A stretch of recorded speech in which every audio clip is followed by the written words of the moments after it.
And I wanted to just say the need that we talk about over a 10-year backlog of transportation needs in California is 130 billion.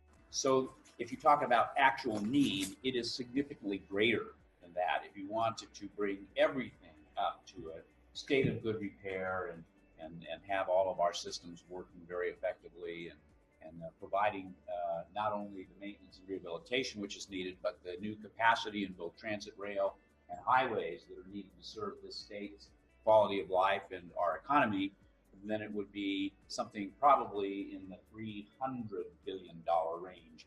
And in 1992, the Supreme Court ruled supermajority to pass special tax, special purpose, 2/3 vote.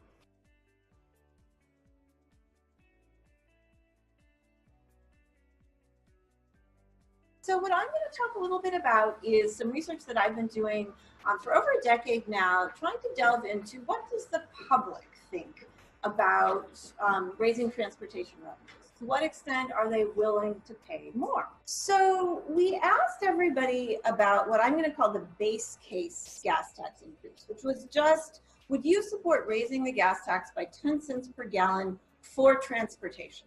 So no other information given to people. And that is where we got, in this last year, it was 34% support. Just telling people you would introduce this increase over 5 years instead of all at once, you got an additional 20 percentage points of people saying, yes, I could support that.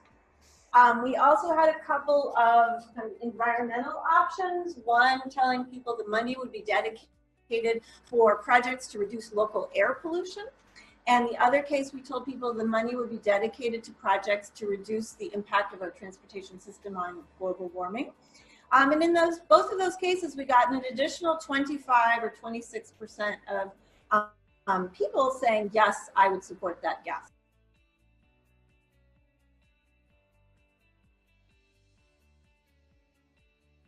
So a Ford F-150 or somebody that's, say, lower income, and they can't afford a 25 mile per gallon car. It's only getting 10 miles per gallon. Here's the disconnect. They're paying 6.5 cents a mile with the existing gas tax. What's going to happen when 25 years from now, that tax revenue goes away? Well, that's a different topic for a different day, but that's something that should be out. VMT will continue to go up. Vehicle miles traveled will continue to increase. That's a big number. And then when you add in the plug-in hybrids, I think it was another 4. So it was like over 10% of all new vehicles sold in the last few months in San Diego, at least, were either plug-in electric or 100% electric. Number one, all autonomous vehicles. They get licensed to operate the road, whether it's Waymo, Uber, Lyft, and they're going to be the first. And then you see GM and other companies. They're already preparing for this future. They should be required to pay by the mile.